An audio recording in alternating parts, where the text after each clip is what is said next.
그들은 서로 얼굴을 가까이 했고 이내 키스를 나누기 시작했어요. 아내의 손은 채기문의 등을 쓰다듬었고 채기문의 손은 아내의 허리를 감싸 안았습니다. 키스는 점점 더 깊어졌고 채기문은 아내를 공터 한쪽에 미리 펼쳐둔 돗자리로 이끌었어요. 아내는 전혀 거부감 없이 그를 따라갔습니다. 두 사람은 돗자리 위에 나란히 앉았고 채기문이 아내의 블라우스 단추를 하나씩 풀기 시작했어요. 아내도 그의 셔츠 단추를 풀었습니다. 김은 씨, 아내의 목소리가 떨렸지만 거부하는 기색은 없었어요. 그들은 서로의 옷을 벗기며 숨소리가 거칠어졌습니다. 아내의 블라우스가 완전히 벗겨지고 채기문의 셔츠도 벗겨졌어요. 두 사람은 함께 돗자리 위로 쓰러졌습니다. 채기문이 아내의 몸 위로 올라탔어요. 바위 뒤에서 지켜보던 저는 충격으로 얼어붙었습니다. 다리가 떨리고 가슴이 터질 것 같았어요. 그들의 숨소리가 점점 거칠어지자 더 이상 참을 수 없었습니다. 몸을 돌려 그곳을 떠나려는 순간 제 발밑에 마른 나뭇가지가 딱 하고 부러졌어요. 큰 소리가 공터에 울려 퍼졌습니다. 누구세요? 채기문이 놀라서 소리쳤어요. 두 사람은 황급히 몸을 일으켰습니다. 저는 더 이상 숨을 수 없었고 천천히 바위 뒤에서 걸어 나왔습니다. 여보. 제 목소리를 들은 아내의 얼굴이 창백해졌어요. 그녀는 황급히 반쯤 벗겨진 블라우스를 여미며 일어섰습니다.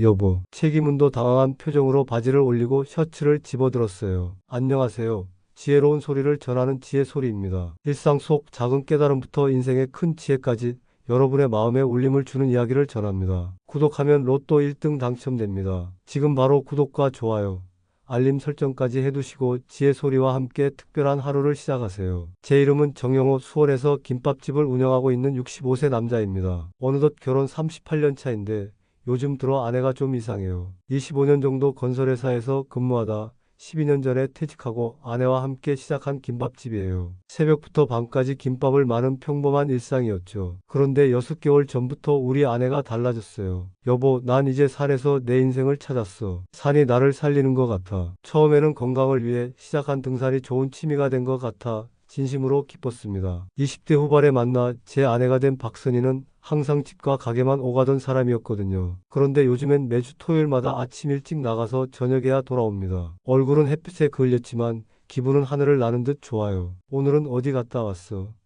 물으면 청계산, 가락산, 북한산 이런 대답이 돌아옵니다. 그런데 이상한 점은 등산 사진이 거의 없다는 거예요. 요즘 사람들이 뭐 하나 해도 사진 찍고 그러잖아요. 그래서 언젠가 물었죠. 등산 사진 좀 보여줘. 경치가 좋았다며? 아이고, 산에 올라가면 너무 정신없어서 사진 찍을 시간도 없어. 그냥 자연을 즐기는 거지. 납득이 가는 대답이긴 한데 뭔가 석연치 않았어요. 그러다 한 달 전 우연히 아내의 핸드폰을 봤습니다. 아내가 씻으러 들어간 사이 문자 알림이 울려서 무심코 본 건데 책임은 총무라는 사람과 주고받은 메시지였어요. 오늘도 정말 즐거웠어요. 다음 주도 기대할게요. 고마워요, 총무님. 뭐 이런 내용이었죠. 보통 산악회니까 총무라는 직책이 있을 수 있겠지만 왠지 말투가 너무 다정해 보였어요. 더 살펴보려 했는데 아내가 나와서 급히 폰을 내려놓았습니다. 여보, 혹시 산악회 회원들 사진 있어? 어떤 분들이랑 다니는지 궁금해서. 제가 그렇게 물었더니 아내는 약간 당황하는 기색이 역력했습니다. 왜 갑자기 그런 걸 물어? 그냥 동네 아줌마들이랑 아저씨들이지. 특별한 사람들 아니야. 그리고는 황급히 화제를 바꿨어요. 문득 채기문이라는 사람이 궁금해졌습니다. 아내가 말했던 산악회 총무는 어떤 사람일까? 남자일까 여자일까? 나이는? 결혼은 했을까? 결혼생활 38년 동안 저는 한 번도 아내를 의심해 본 적이 없습니다. 하지만 최근 들어 아내의 행동이 수상쩍게 느껴졌어요. 토요일마다 비싼 등산복을 사입고 평소보다 화장도 신경 쓰고 향수까지 뿌리고 나가니까요. 등산할 때 향수를 뿌린다고? 생각해보면 이상하지 않나요? 어느 날 저녁 아내의 등산 가방을 정리해 주려고 했는데 그 안에서 작은 메모지를 발견했습니다. 다음 주 구시청계산 입구 커피 한잔해요. 마이너스 김은. 그 순간 가슴이 철렁했습니다. 김은이라면 책임은 총무겠죠. 아내에게 물어볼까 망설였지만 그녀가 당황해하거나 변명하는 모습을 보고 싶지 않았어요. 차라리 직접 확인하고 싶었습니다. 여보, 이번 주 토요일에도 산악회가? 응, 이번에는 북한산 갈 거야. 단풍이 절정이래. 아내의 대답은 태연했지만 저는 등산 가방 속 메모지에 적힌 청계산이 떠올랐습니다. 거짓말이었어요. 20년 넘게 살면서 눈빛만 봐도 서로의 마음을 알 수 있었던 우리 부부가 이제는 서로에게 거짓말을 하는 사이가 되었나 싶어 마음이 아팠습니다. 혹시 산악회에 남자 회원들도 많아? 뭐 반반될까? 왜? 아니, 그냥 궁금해서. 이번에 나도 한번 따라가 볼까? 그 말에 아내의 표정이 굳었습니다. 갑자기 왜? 당신은 가게 봐야지. 게다가 초심자가 우리 페이스를 따라올 수 없어. 우리는 중급자 코스로 다닌다고. 어쩐지 단호한 거절이었습니다. 그날 밤 잠자리에 들면서 아내의 숨소리를 들으며 생각했어요. 내가 너무 예민한 건가? 아니면 정말 뭔가 있는 건가? 38년 동안 쌓아온 신뢰가 흔들리기 시작했습니다. 주말이 다가올수록 불안감은 커져갔습니다. 그리고 마침내 결심했어요. 이번 주 토요일 아내를 몰래 따라가 보기로 했습니다. 진실이 무엇이든 알아야겠다는 생각뿐이었습니다. 여보, 이번 주 토요일에는 가게 좀 일찍 닫을게. 친구 만나기로 했어. 그래, 그럼 나 없을 때 편하게 쉬어. 아내는 아무렇지 않게 대답했지만 제 귀에는 어딘지 안도하는 듯한 목소리로 들렸어요. 가슴이 더 무거워졌습니다. 이제 토요일만 기다리면 됩니다. 내 아내가 정말 산에 가는지 아니면 다른 곳에 가는지, 그리고 그 책임은 총무라는 사람은 과연 어떤 사람인지, 어쩌면 제 오해일 수도 있겠죠. 하지만 38년 동안 단 한 번도 느껴보지 못한 이 불안감은 뭔가 다른 것을 예감하고 있었습니다. 평일에 우리 가게는 늘 분주해요. 아침 6시에 일어나 재료를 준비하고 7시부터 김밥을 마는 일상이 퇴직 후 12년째 이어지고 있습니다. 아내도 제 옆에서 변함없이 김밥을 말고 손님들과 인사하고 가게를 정리합니다. 겉으로 보기엔 아무 문제 없는 부부죠. 영호 씨, 이거 당근 좀 더 썰어줘요. 네, 알겠습니다. 가게에서 우리는 서로를 높여 부르는 습관이 있어요. 손님들 앞에서 여보라고 부르는 건 어색하다며 아내가 그렇게 하자고 했거든요. 저야 뭐 상관없었습니다. 어차피 집에 가면 다시 여보가 되는걸요. 하지만 요즘은 그 여보라는 단어가 예전만큼 달콤하게 들리지 않아요. 아내 입에서 나오는 영호 씨라는 말이 어딘지 낯설게 느껴집니다. 예전에는 느끼지 못했던 거리감이 있달까요. 선희 씨, 요즘 살 좀 빠진 것 같은데. 그래요. 등산 덕분인가 봐요. 요즘 정말 힘들게 살에 오르거든요. 그렇게 대답하면서도 아내의 눈은 어딘가 다른 곳을 향하고 있어요. 마치 자기만의 세계가 따로 있는 것처럼요. 평일 내내 아내는 외출도 거의 없고 가게 일을 성실히 합니다. 전화가 오면 저와 딸아이 혹은 동네 지인들과의 통화가 전부예요. 하지만 가끔, 아주 가끔 총무님이라는 발신자가 전화를 걸어오면 아내는 얼른 자리를 피해 통화를 하곤 합니다. 나 잠깐 통화 좀. 산악회 일 때문에. 한 번은 그 통화 후 아내의 얼굴이 상기된 채로 돌아오는 걸 봤어요. 마치 첫사랑을 만난 소녀처럼 두 볼이 붉게 물들어 있었죠. 62세 여인에게서 보기 힘든 표정이었습니다. 무슨 좋은 일 있어? 아니, 그냥 다음 주 산행 코스가 정말 멋진 곳이라서. 산행 코스 때문에 그렇게 설렐 일인가 싶었지만 더는 묻지 않았습니다. 아내의 변화는 평일보다 주말이 다가올수록 더 뚜렷해졌어요. 목요일부터 옷차림이 달라지고 금요일이면 머리도 손질하고 얼굴에 팩까지 하더군요. 분명 등산 가는 사람이 그렇게까지 꾸밀 필요가 있을까요? 이번 주는 어디 간대? 북한산. 단풍이 절정이라고 하더라고. 그런데 며칠 전 본 메모지에는 분명 청계산이라고 적혀 있었는데 또 거짓말이었습니다. 가슴이 아팠지만 표정 관리를 했어요. 그래요. 사진 많이 찍어와요. 나도 보고 싶네. 알았어요. 이번엔 꼭 찍어올게요. 하지만 지난 몇 개월간 아내가 보여준 산행 사진은 고작 5장 정도. 그것도 산 정상에서 혼자 찍은 인증샷 뿐이었습니다. 다른 회원들과 찍은 사진은 단 한 장도 없었어요. 어느 날 저녁 아내가 샤워하는 동안 저는 그녀의 핸드폰을 살펴봤습니다. 비밀번호는 우리 딸 생일이라 쉽게 열 수 있었죠. 사진첩을 열어보니 정말 산 사진이 몇 장 있긴 했어요. 하지만 대부분은 산 풍경이나 꽃, 나무 사진뿐이었습니다. 사람들과 함께 찍은 사진은 없었어요. 그리고 문자함을 열었습니다. 책임훈이라는 이름을 검색하자 수십 개의 메시지가 나왔어요. 떨리는 손으로 열어본 메시지에는 지난주 우리만의 시간이 정말 좋았어요. 오늘도 그 자리에서 만나요. 이번엔 제가 준비해 갈게요. 김은 씨 좋아하는 샌드위치요. 당신 생각하면 가슴이 떨려요. 토요일이 너무 기다려져요. 순간 눈앞이 캄캄해졌습니다. 이건 단순한 산악회 회원 사이의 대화가 아니었어요. 분명 그 이상의 관계였습니다. 38년 동안 함께 산 아내가 다른 남자에게 이런 메시지를 보내다니 믿기지 않았어요. 샤워실에서 물소리가 멈추자 황급히 핸드폰을 제자리에 놓았습니다. 아내는 아무렇지 않게 나와 머리를 말리고 있었지만 저는 방금 본 메시지들 때문에 가슴이 찢어질 것 같았어요. 여보, 왜 그래? 안색이 안 좋아 보여. 아니, 그냥 좀 피곤해서. 그날 밤 아내 옆에 누워 천장만 바라보며 생각했습니다. 이게 진짜일까? 내가 너무 의심이 많은 걸까? 하지만 직접 본 메시지들은 너무나 명확했어요. 더 이상 의심할 여지가 없었습니다. 그리고 다음날 아침 아내의 가방에서 작은 쪽지를 발견했어요. 오늘도 우리만의 시간 기대돼요. 늘 가던 그 자리로 와요. 마이너스 김은 이제 결심이 섰습니다. 이번 주 토요일 아내를 미행해서 진실을 확인하기로 했어요. 가게는 알바생에게 맡기고 아침 일찍 준비해서 아내보다 먼저 나갈 계획을 세웠습니다. 평일에 우리는 여전히 김밥을 말고 손님을 맞이하고 같이 저녁을 먹는 평범한 부부입니다. 하지만 이제 저는 알고 있어요. 이 평온한 일상 뒤에 감춰진 비밀이 있다는 것을. 아내는 토요일이 다가올수록 점점 더 밝아지고 말투도 달라지고 옷차림도 달라집니다. 마치 연인을 만날 준비를 하는 것처럼요. 그녀의 입에서 나오는 산이라는 단어가 이제는 다른 의미로 들립니다. 그리고 토요일 드디어 진실을 마주할 시간이 다가오고 있었습니다. 토요일 아침이 밝았습니다. 평소보다 1시간 일찍 일어나 가게 알바생에게 전화를 했어요. 민지야, 오늘 가게 좀 부탁할게. 내가 개인적인 일이 있어서. 네, 사장님. 걱정 마세요. 제가 잘할게요. 민지는 대학생인데 주말마다 우리 가게에서 일해요. 성실하고 믿음직한 아이라 가게를 맡겨도 안심이 됩니다. 오늘 같은 날이 아니었다면 전혀 걱정하지 않았을 거예요. 샤워를 하고 나왔더니 아내도 일어나 있었습니다. 평소보다 화장이 진했고 새로 산 등산복을 입고 있었어요. 오늘 일찍 나가네. 응, 오늘은 멀리 가거든. 청계산이야. 또 거짓말이군요. 메모지에는 청계산이라고 적혀 있었지만 며칠 전에는 북한산에 간다고 했으니까요. 속으로 쓴웃음을 지었습니다. 그래, 조심해서 다녀와. 나는 친구 만나러 나갈 거야. 알았어. 너무 늦게 들어오지 마. 아내는 가방을 메고 집을 나섰습니다. 저는 창문으로 그녀가 아파트 단지를 빠져나가는 모습을 지켜봤어요. 그리고 몇 분 후 저도 집을 나섰습니다. 낡은 모자와 마스크로 얼굴을 가리고 최대한 눈에 띄지 않는 옷을 입었죠. 아내가 말한 청계산으로 향했습니다. 아침 8시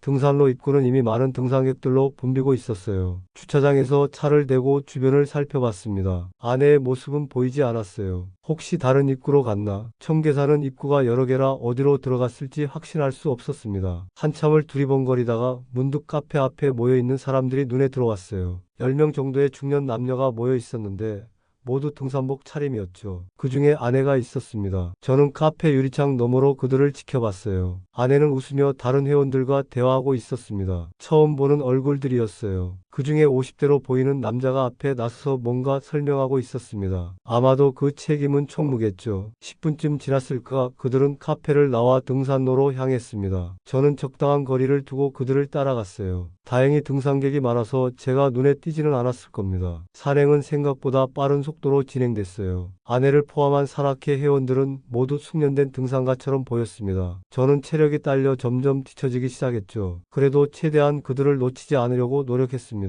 1시간쯤 올랐을까? 잠시 휴식을 취하는 그들을 발견했어요. 저는 바위 뒤에 숨어 그들을 지켜봤습니다. 아내는 물통을 꺼내 마시고 있었어요. 그때였습니다. 박선희 씨 가방에 스카프 달았네요. 한 여성 회원이 아내에게 말을 걸었어요. 자세히 보니 아내의 등산 가방 손잡이에 파란색 스카프가 묶여 있었습니다. 아, 이거요. 그냥 예쁘잖아요. 아내의 대답은 어색했어요. 그 여성은 아내에게 더 가까이 다가가 작은 목소리로 말했지만 제가 있는 곳까지 들렸습니다. 그거 신호인 거 몰라요. 총무랑 약속 장소 있다는 얘기던데요. 아내는 놀란 표정을 지었다가 이내 미소를. 무슨 소리예요? 그냥 예쁘니까 단 거예요. 하지만 그 여성은 의미심장한 미소를 지으며 고개를 끄덕였습니다. 알았어요. 비밀이죠, 비밀. 근데 부럽긴 해요. 총무님 같은 분이 좋아해 주시면. 더 이상의 대화를 들을 수 없었지만 충분했어요. 스카프가 무슨 신호라는 건지 그리고 약속 장소라는 게 무슨 의미인지 짐작이 갔습니다. 잠시 후 그들은 다시 산행을 시작했어요. 저는 계속해서 그들을 따라갔지만 갑자기 두 갈래 길이 나왔습니다. 대부분의 회원들이 왼쪽 길로 향했는데 아내와 그 총무로 보이는 남자 그리고 두세 명의 회원들은 오른쪽 길로 갔어요. 어디로 따라가야 하지? 잠시 망설이다가 아내를 따라 오른쪽 길로 갔습니다. 그런데 얼마 가지 않아 그들의 모습이 보이지 않았어요. 갑자기 사라진 것처럼요. 주변을 둘러봐도 그들의 흔적은 찾을 수 없었습니다. 이상하네. 한참을 헤매다 결국 포기하고 다시 내려왔어요. 오늘은 그들을 놓치고 말았지만 하나의 단서를 얻었습니다. 바로 스카프의 비밀이었죠. 집에 돌아와 인터넷을 검색해봤습니다. 등산 스카프 신호라고 검색했지만 별다른 정보가 나오지 않았어요. 하지만 그 여성의 말이 계속 머릿속에 맴돌았습니다. 그거 신호인 거 몰라요. 총무랑 약속 장소 있다는 얘기던데요. 저녁에 아내가 돌아왔습니다. 얼굴은 햇빛에 그을렸지만 표정은 상기되어 있었어요. 마치 뭔가 즐거운 일이 있었던 것처럼요. 오늘 산행 어땠어? 좋았어. 날씨도 좋고 단풍도 예뻤어. 사진은 찍었어. 아내는 잠시 당황한 듯했지만 이내 핸드폰을 꺼내 몇 장의 사진을 보여줬어요. 모두 산 풍경이나 나무, 꽃 사진뿐이었습니다. 사람은 한 명도 없었어요. 회원들이랑 같이 찍은 사진은 없어. 다들 사진 찍기 싫어해서. 나이 든 사람들이라. 또 거짓말이군요. 아내의 눈을 바라보며 물었습니다. 오늘 청계산 갔다며? 근데 왜 가방에 북한산 등산 지도가 있지? 순간 아내의 표정이 굳었습니다. 그녀의 가방을 가리키자 그녀는 황급히 가방을 확인했어요. 이건 다음에 갈 산이라서 미리 준비해 둔 거야. 그래. 근데 오늘 산악회 회원들 본 것 같던데. 무슨 소리야? 나도 오늘 청계산에 갔었거든. 우연히 당신이 카페 앞에서 사람들과 모여 있는 걸 봤어. 아내의 얼굴이 창백해졌습니다. 하지만 저는 더 이상 추궁하지 않았어요. 아직은 확실한 증거가 없었으니까요. 하지만 다음번에는 반드시 진실을 밝혀내리라 다짐했습니다. 여보, 나 다음 주에도 산악회 가도 될까? 아내가 조심스레 물었습니다. 저는 아무렇지 않은 척 대답했어요. 당연하지. 내가 좋아하는데 왜 안 되겠어? 아내는 안도한 듯 미소를 지었습니다. 그 미소가 이제는 순수하게 보이지 않았어요. 다음 주 토요일 저는 더 철저하게 준비해서 그녀를 미행할 계획을 세웠습니다. 이번에는 절대 놓치지 않을 거예요. 그 스카프의 비밀이 무엇인지 아내와 책임은 총무 사이에 정말 뭔가 있는지 직접 확인할 겁니다. 일주일이 지났습니다. 평일 내내 저는 다음 토요일을 위한 계획을 세웠어요. 이번에는 절대 놓치지 않겠다는 생각뿐이었습니다. 아내의 계획을 알아내기 위해 자연스럽게 물어봤어요. 이번 주 토요일에는 어디 가기로 했어? 북한산. 100군데 코스로 갈 거예요. 아마도 이번에도 거짓말일 테죠. 하지만 괜찮습니다. 이번에는 준비를 철저히 했으니까요. 알바생에게는 하루 종일 가게를 맡긴다고 했고 등산복과 등산화도 새로 구입했습니다. 심지어 작은 망원경까지 준비했어요. 그리고 아내의 핸드폰도 몰래 확인했습니다. 책임원과의 문자를 보니 이번에는 북한산이 맞는 것 같았어요. 그 중에 하나가 특히 눈에 띄었습니다. 이번에는 충턱 헬기장 지나서 왼쪽 오솔길. 아무도 모르는 우리 장소에서 만나요. 드디어 토요일 아침이 밝았습니다. 이번에는 아내보다 훨씬 일찍 출발했어요. 새벽 5시에 일어나 6시에는 이미 북한산 입구에 도착했습니다. 오늘은 꼭 알아내고 말 거야. 저는 북한산 100군데 코스로 향했습니다. 등산 지도를 보니 중턱에 헬기장이 있더군요. 그곳을 먼저 찾아가 기다리기로 했습니다. 아직 이른 시간이라 등산객이 많지 않았어요. 그래서 헬기장까지는 생각보다 빨리 도착했습니다. 주변을 살펴보니 왼쪽으로 나 있는 작은 오솔길이 눈에 띄었어요. 지도에는 표시되지 않은 길이었습니다. 저기겠구나. 하지만 바로 가보지는 않았어요. 먼저 헬기장 근처에 적당한 위치를 찾아 몸을 숨겼습니다. 큰 바위 뒤에 자리를 잡고 작은 망원경을 꺼냈어요. 이제 아내와 그 산악회 일행이 올 때까지 기다리기만 하면 됩니다. 시간이 천천히 흘렀습니다. 8시, 9시, 10시. 점점 등산객이 많아지기 시작했어요. 저는 계속해서 등산로를 주시했습니다. 그리고 마침내 11시쯤 익숙한 얼굴들이 보였어요. 아내와 산악회 회원들이 올라오고 있었습니다. 약 15명 정도의 인원이었고 그 중에는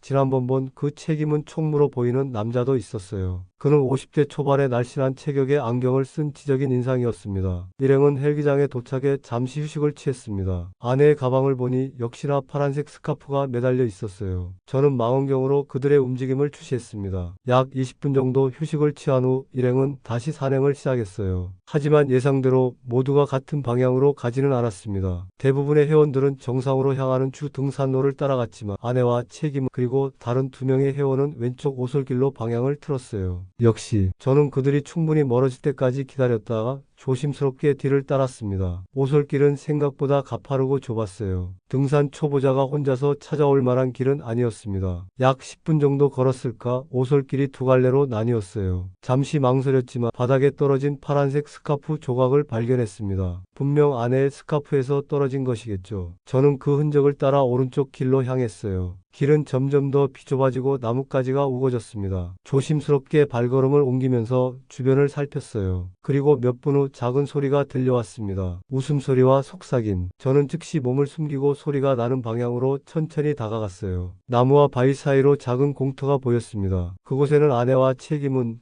그리고 다른 두 커플이 있었어요. 역시 여기가 최고야. 아무도 모르는 우리만의 공간. 한 남자가 말했습니다. 그들은 각자 돗자리를 펴고 앉아 있었어요. 음식과 술을 나눠 먹고 있었죠. 언뜻 보면 그저 등산 중 휴식을 취하는 모습 같았습니다. 이제 우리만의 시간이네요. 최기문이 그렇게 말하자 다른 두 커플은 미소를 지으며 일어났습니다. 그럼 우리는 그곳으로 갈게요. 1시간 후에 만나요. 그들은 공터 뒤편의 작은 길로 사라졌어요. 이제 공터에는 아내와 최기문만 남았습니다. 저는 바위 뒤에 숨어 떨리는 마음으로 그들을 지켜봤어요. 그들은 서로 얼굴을 가까이 했고 이내 키스를 나누기 시작했어요. 아내의 손은 최기문의 등을 쓰다듬었고 최기문의 손은 아내의 허리를 감싸 안았습니다. 더 이상 보고 싶지 않았지만 발은 떨어지지 않았어요. 마치 악몽을 꾸는 것 같았습니다. 이게 정말 현실일까요? 내 아내가 38년 동안 함께 살아온 내 아내가 다른 남자와 키스는 점점 더 깊어졌고 최기문은 아내를 공터 한쪽에 미리 펼쳐둔 돗자리로 이끌었어요. 아내는 전혀 거부감 없이 그를 따라갔습니다. 두 사람은 돗자리 위에 나란히 앉았고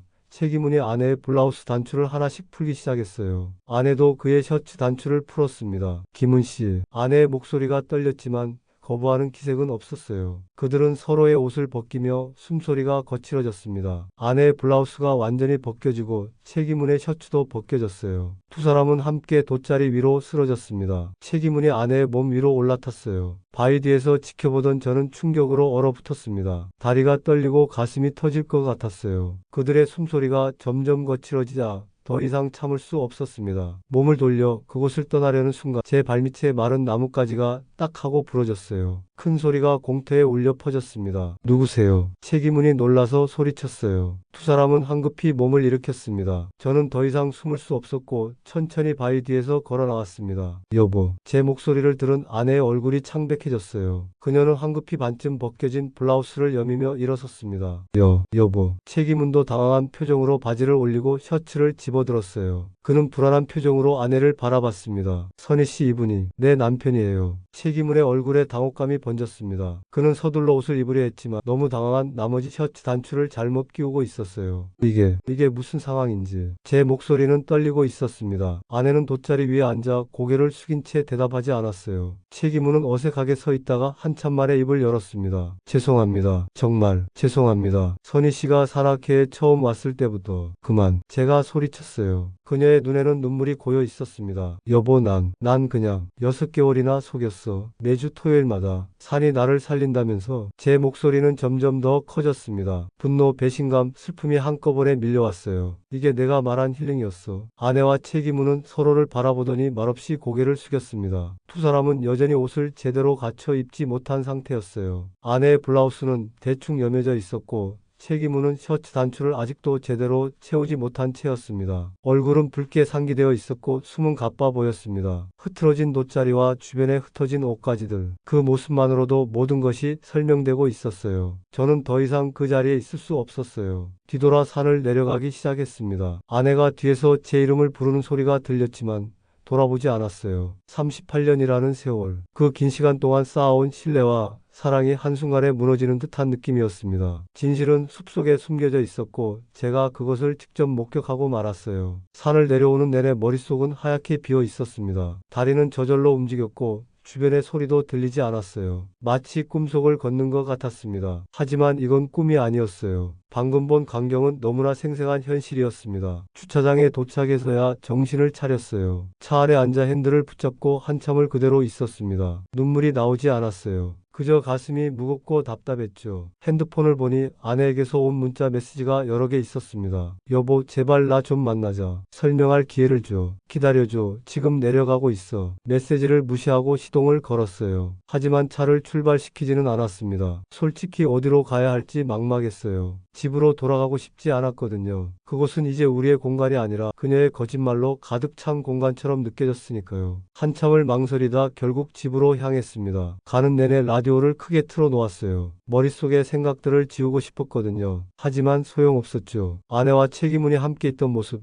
그들이 나누던 키스, 그리고 아내의 창백한 얼굴. 모든 장면이 계속해서 떠올랐습니다. 집에 도착했을 때는 이미 저녁 무렵이었어요. 다행히 아내는 아직 돌아오지 않았습니다. 저는 거실 소파에 앉아 텔레비전을 켰어요. 무슨 프로그램이 나오는지도 모른 채 그저 빈 눈으로 화면만 바라봤습니다. 2시간쯤 지났을까 현관문 열리는 소리가 들렸어요. 아내가 돌아온 겁니다. 저는 일부러 텔레비전만 바라보며 그녀를 쳐다보지 않았어요. 여보. 아내의 목소리는 떨리고 있었습니다. 저는 아무 대답도 하지 않았어요. 나 설명할 수 있어. 설명? 뭘? 내가 직접 다 봤는데 뭘 더 설명해? 제 목소리는 차갑고 단호했습니다. 아내는 조심스럽게 제 앞에 앉았어요. 오늘이 처음이야. 정말이야. 이전에는 그냥 이야기만 나눴어. 거짓말 그만해. 난 내가 왜 웃고 있었는지, 왜 매주 산에 갔는지 오늘 알았어. 이제 와서 또 거짓말하지 마. 아내의 눈에 눈물이 고였습니다. 그녀는 손수건으로 눈물을 닦으며 말을 이었어요. 미안해. 정말 미안해. 난 그냥 지루했어. 매일 똑같은 일상에 지쳤던 거야. 김은 씨는 나를 여자로 봐줬어. 내 이야기를 들어주고 내 감정을 이해해주는 것 같았어. 우리 함께한 38년이 지루했다고? 그래서 6개월 동안 날 속인 거야? 아내는 고개를 숙인 채 대답했어요. 난 너무 외로웠어. 우리는 항상 가게 일만 했잖아. 대화도 없고 서로에 대한 관심도 없었어. 그냥 습관적으로 사는 것 같았어. 그 말에 순간 가슴이 아팠습니다. 사실일지도 모른다는 생각이 들었거든요. 우리는 너무 오랫동안 일만 하며 살아왔어요. 대화라고 해봐야 가게 운영에 관한 것뿐이었죠. 하지만 그렇다고 해서 그래도 그건 변명이 될 수 없어. 힘들면 나한테 말했어야지. 왜 다른 남자를 찾아갔어? 말해봤자 달라질 거라고 생각하지 않았어. 게다가 솔직히 말하면 내 말을 들어주는 것 같지 않았어. 아내의 말은 날카로운 화살처럼 제 가슴을 찔렀습니다. 정말 그랬을까요? 제가 그녀의 말을 제대로 듣지 않았던 걸까요? 하지만 곧 분노가 다시 치밀어 올랐어요. 그래, 내가 내 말을 안 들어줬을 수도 있어. 하지만 그렇다고 날 속이고 바람 피울 권리는 없어. 알아. 정말 미안해. 한 번만 용서해줘. 다시는 안 그럴게. 아내가 제 손을 잡으려 했지만 저는 냉정하게 뿌리쳤어요. 용서? 내가 나를 얼마나 깊이 배신했는지 알아? 6개월 동안 매주 거짓말했어. 산이 나를 살린다. 힐링이 필요하다. 그 모든 게 다 거짓이었어. 아내는 흐느끼며 말했어요. 처음에는 정말로 산악회에 간 거였어. 그러다 김은 씨를 만났고 점점 가까워졌어. 난 그런 감정을 오랜만에 느꼈어. 설레는 마음, 누군가에게 특별한 존재라는 느낌. 그런 느낌이 그렇게 중요해. 38년 동안의 신뢰와 가족보다. 아내는 대답하지 못했어요. 그저 고개를 숙인 채 울기만 했습니다. 침묵이 흘렀어요. 저는 천천히 일어나 침실로 향했습니다. 옷가지와 필요한 물건들을 가방에 담기 시작했어요.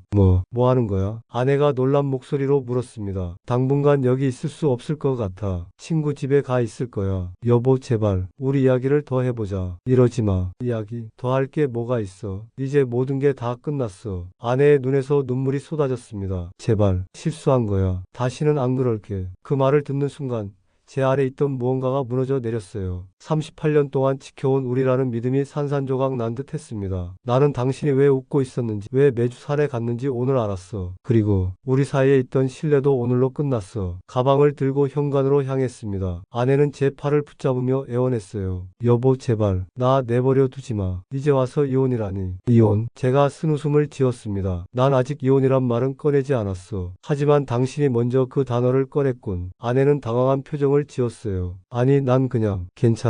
어차피 그쪽으로 가고 있었으니까. 저는 문을 열고 나갔습니다. 아내의 흐느끼는 소리가 등 뒤로 들렸지만 돌아보지 않았어요. 38년 동안의 결혼 생활이 이렇게 끝나게 될 줄은 상상도 못했습니다. 차에 탄 후에야 눈물이 흘렀어요. 핸들을 붙잡은 손이 떨리고 있었습니다. 어디로 가야 할지, 앞으로 어떻게 살아야 할지 막막했어요. 하지만 한 가지는 확실했습니다. 더 이상 예전으로 돌아갈 수 없다는 것. 진실은 아팠지만 속고 사는 인생보단 낫겠지. 중얼거리며 시동을 걸었습니다. 앞으로의 길이 어떨지 모르겠지만 적어도 거짓 위에 살지는 않을 겁니다. 비가 내리기 시작했고 빗방울이 창문을 타고 흘러내렸어요. 마치 제 마음의 눈물처럼요. 시간은 참 빠르게 흐르는 것 같습니다. 그날의 일이 있고 벌써 3개월이 지났네요. 지금 저는 고향인 강원도 정선의 작은 마을에 정착했어요. 아버지가 남겨주신 작은 농지와 집이 있어서 여기서 새 삶을 시작하기로 했습니다. 수원에 있던 김밥 가게는 매각했어요. 처음에는 알바생에게 맡기고 잠시 떠났지만 결국 그곳에 돌아갈 마음이 생기지 않았습니다. 38년 동안의 추억이 담긴 그 공간은 이제 저에게 아픔만 남기니까요. 이혼 서류는 변호사를 통해 처리했습니다. 직접 만나지 않고 모든 걸 끝냈어요. 아내는 몇 번이고 전화를 걸어왔지만 저는 받지 않았습니다. 마지막으로 보낸 문자에서 그녀는 이렇게 말했어요. 용서해달라는 말도 미안하다는 말도 더 이상 하지 않을게. 그저 잘 지내길 바랄게. 행복하길. 딸아이는 일본에서 유학 중이라 아직 이 사실을 자세히 알지 못합니다. 다만 엄마 아빠가 서로에게 시간이 필요해서 잠시 떨어져 있다고만 말해뒀어요. 언젠가는 진실을 알려줘야겠지만 지금은 그럴 필요가 없을 것 같아요. 그 아이의 학업에 방해가 될 테니까요. 이곳 정선에서의 생활은 생각보다 평온합니다. 처음에는 사람들과 어울리는 것이 어색했지만 점차 마을 사람들과 친해졌어요. 특히 옆집 할아버지는 저에게 텃밭 가꾸는 법을 가르쳐 주셨죠. 영호씨, 고추는 이렇게 심어야 잘 자라네. 자, 한번 해보게. 할아버지의 가르침 덕분에 이제는 작은 텃밭에서 상추, 고추, 토마토 같은 채소들을 기를 수 있게 되었어요. 수확한 채소로 직접 반찬을 만들어 먹는 재미도 느끼고 있습니다. 김밥을 말던 제 손이 이제는 흙을 만지고 채소를 가꾸고 음식을 해먹는 새로운 경험을 하고 있어요. 처음에는 서툴렀지만 이제는 제법 익숙해졌습니다. 정영호 씨, 오늘 저녁에 우리 집에서 같이 밥 먹읍시다. 제가 도토리묵 만들었어요. 마을 이장님 댁에서 종종 저를 초대해 주십니다. 혼자 사는 사람을 걱정해 주시는 거겠죠. 덕분에 마을에 적응하는데 큰 도움이 되었어요. 하지만 가끔 특히 밤에는 외로움이 찾아옵니다. 38년 동안 함께 잠들던 사람이 없으니 적응하기 어려운 건 당연하겠죠. 그럴 때면 저는 창문을 열고 별을 바라봅니다. 강원도의 밤하늘은 수원에서보다 훨씬 더 많은 별들로 가득하거든요. 이렇게 혼자인 것도 나쁘지 않네. 스스로에게 중얼거리지만 가끔은 아내가 그립기도 합니다. 아니, 정확히 말하면 예전의 아내, 그러니까 산악회를 가기 전에 아내가 그리운 거겠죠. 하지만 그 시절로 돌아갈 수는 없다는 걸 잘 알고 있습니다. 어느 날 마을 뒤편에 있는 작은 산이 눈에 들어왔어요. 그렇게 높지 않은 산이었지만 갑자기 오르고 싶은 마음이 들었습니다. 저 산에 가본 적 있으세요? 이장님께 물었더니 그분은 웃으며 대답하셨어요. 저기 우리 마을 뒷산인데 정상에 가면 전망이 아주 좋아. 맑은 날엔 마을 전체가 다 보인다네. 다음날 아침 일찍 일어나 등산을 준비했습니다. 예전에 등산복은 모두 버리고 새로 구입한 간단한 옷과 신발을 챙겼어요. 작은 배낭에 물과 간식을 넣고 산으로 향했습니다. 산길은 생각보다 좁고 가파른 편이었지만 풍경은 정말 아름다웠어요. 봄이 시작되어 새싹들이 돋아나고 작은 꽃들이 피어 있었습니다. 한 걸음 한 걸음 오르면서 생각했어요. 이게 진짜 산행이구나. 예전에 아내가 말했던 산이 나를 살린다는 말의 의미를 조금은 이해할 수 있을 것 같았습니다. 물론 그녀에게 그 말은 다른 의미였겠지만 지금 제가 느끼는 감정은 진짜였어요. 자연 속에서 걷는 것만으로도 마음이 편안해지는 느낌이었습니다. 이 시간쯤 걸어 드디어 정상에 도착했어요. 이장님 말씀대로 전망이 정말 좋았습니다. 마을 전체가 한눈에 들어왔고 저 멀리 다른 산들도 보였어요. 잠시 주변을 둘러보다가 적당한 바위에 앉아 도시락을 꺼냈습니다. 혼자라서 쓸쓸하긴 하지만 이것도 나쁘지 않네. 직접 만든 김밥을 한 입 베어 물면서 생각했어요. 예전처럼 가게에서 팔던 김밥은 아니지만 제가 직접 기른 채소로 만든 김밥이라 더 맛있게 느껴졌습니다. 산 정상에서 바라보는 풍경은 제 마음을 편안하게 해주었어요. 그동안의 아픔과 상처가 조금씩 치유되는 듯한 느낌이었습니다. 혼자이지만 외롭지만은 않았어요. 그날 이후로 저는 일주일에 한두 번씩 산에 오르기 시작했습니다. 매번 같은 산이지만 날씨와 계절에 따라 다른 모습을 보여주었어요. 비가 온 다음 날의 산은 더 푸르렀고 안개가 낀 날의 산은 신비로웠습니다. 어느 날 산에서 내려오는 길에 마을 주민 한 분을 만났어요. 그분은 저를 보더니 반갑게 인사했습니다. 영호 씨도 산을 좋아하나 보네. 우리 마을 등산 모임이 있는데 같이 할래요. 매주 토요일마다 모여서 근처 산들을 다녀오거든. 순간 토요일이라는 단어에 가슴이 철렁했습니다. 하지만 이내 미소 지으며 대답했어요. 감사합니다만 저는 혼자 다니는 게 더 편해요. 이제 저는 제 페이스대로 산을 오르고 제 마음이 원하는 대로 살아가고 싶었습니다. 더 이상 거짓과 배신에 상처받지 않는 저 자신에게 정직한 삶을 살고 싶었어요. 텃밭을 가꾸고 산을 오르고 별을 보며 지내는 일상. 화려하지는 않지만 평온하고 진실된 나날들입니다. 가끔 외로움이 찾아오기도 하지만 그것 또한 제 삶의 일부로 받아들이기로 했어요. 진실은 아팠지만 속고 사는 인생보단 낫더군요. 산 정상에 서서 멀리 펼쳐진 풍경을 바라보며 생각합니다. 앞으로의 삶이 어떻게 펼쳐질지는 모르겠지만 적어도 지금의 저는 더 이상 흔들리지 않습니다. 홀로 서 있지만 그 어느 때보다 단단하게 서 있는 저를 발견했으니까요. 여러분의 관심과 응원 덕분에 지혜소리 채널이 성장하고 있습니다. 오늘 이야기가 마음에 드셨다면 구독과 좋아요, 알림 설정 부탁드립니다. 다음 영상에서는 또 다른 인생 이야기로 여러분을 찾아뵙겠습니다. 혹시 주변에 비슷한 경험을 하신 분들이 계시다면 이 영상이 작은 위로가 될 수 있도록 공유해주세요. 댓글로 여러분의 생각과 경험도 남겨주시면 더욱 감사하겠습니다. 시청해주셔서 감사합니다. 다음 이야기에서 만나요.